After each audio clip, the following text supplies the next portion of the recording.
Hi there. So I'm going to do another video with the whole sets of muscle for the rotator cuff muscle, whether they are lateral rotators or medial rotators. I sorry, I don't know why I'm covered.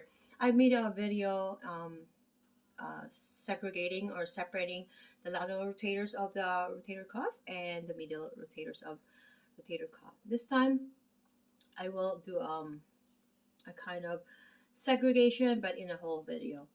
Okay, the first muscle that I'll be talking about is the supraspinatus. What action that it does is the ABD, abduct the shoulder. It also establishes the head of the humerus in the glenoid cavity. And then the origin is at the supraspinous fossa of the scapula. The insertion is at the greater tubercle of the humerus. And the nerve is the suprascapular C4, C5, and C6. Okay, so the main action is it abduct your shoulder. Okay, I'm gonna go ahead with the lateral rotators, um, uh, the infraspinatus, and the teres minor. Okay, I'm gonna start with the teres minor. The action is it laterally rotate the shoulder, it adduct the shoulder, it also stabilizes the head of humerus and glenoid cavity. Okay, so the origin is upper 2/3 of the lateral border of the scapula, and you see that.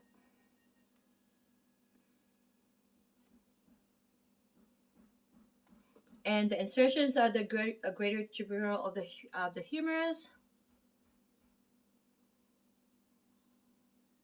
Okay, and the nerve innervations of the axillaris C5 and C6. And the muscle infraspinatus action is laterally rotate the shoulder. It adduct ADD the shoulder. It stabilize the head of humerus in the glenoid cavity. Origin is the infraspinous fossa of the scapula. Insertion is the greater tubercle of the humerus. Okay, you see that? That's the greater tubercle of the humerus. Nerve innervation is suprascapular C4, C5, C6. I have to mention this for the infraspinatus muscle, that if there's a trigger point in your infraspinatus muscle, that has to be addressed. Why?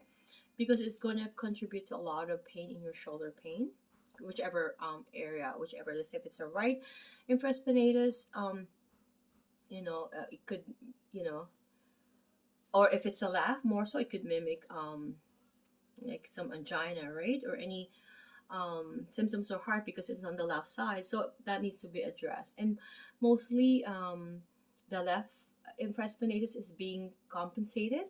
So it's more hypertonic. It's more having um, the tendency to have trigger point, meaning it's going to create more referral pain, right? So that's what's happening. Okay, so keep in mind that if infraspinatus muscle, if there's a trigger point, it needs to be released. So if a person is seeking for physiotherapy or even for massage therapy or even for a personal trainer, for them to thinking that they could release the muscle, they need to get released for proper therapy. Okay? Love you, baby. No, Jim. Oh, okay. See you. Love Let's you. come up. Okay, no problem. Okay, so the next two muscles out of this will be the medial rotators out of the rotator cuff muscles. Okay, so I'm going to start with teres major. What it does is extend the shoulder, it adducts the shoulder, and it medially rotate the shoulder. Okay, so again, it extend ADD, adduct the shoulder, it medially rotate the shoulder. Okay, and the insertion is at the inferior angle and lower 1/3 of lateral border of the scapula. So you can see that, right? Okay, and then the insertion is across the lesser tubercle of the humerus. It's at the lesser, right? Nerve innervations at lower subscapular C5, C6, and C7.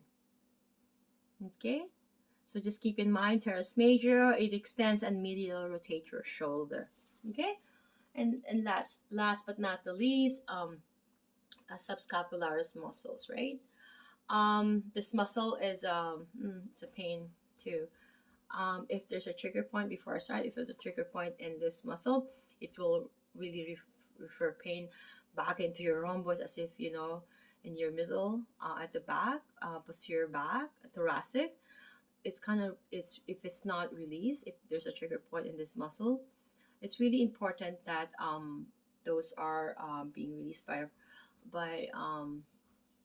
a person who has the skill to be able to do a proper assessment and do the proper release. And if a person is client is looking for a physiotherapist or a massage therapist, right, it's really important that we need to tell them exactly where the pain is so that they can identify what's causing the pain.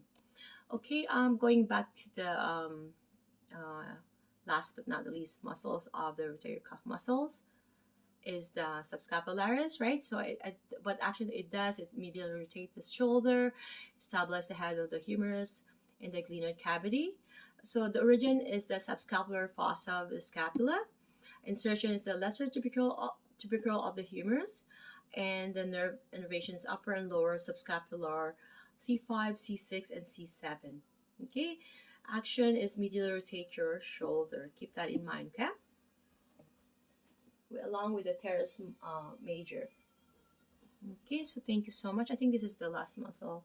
I think I have done all videos. It's just a matter of posting it. Thank you so much for studying with me, recalling all this information that will help me, and you're helping me. Hopefully I can be also of help. Please, you know, if you like the video, subscribe, and so that I can create more videos later on in the long run. Perhaps, and as a therapist. But for now, I will still have to do a lot of videos for anatomy and physiology. Okay, but we'll see you for more um, special orthopedic testing. Okay, please watch those as well. Thank you.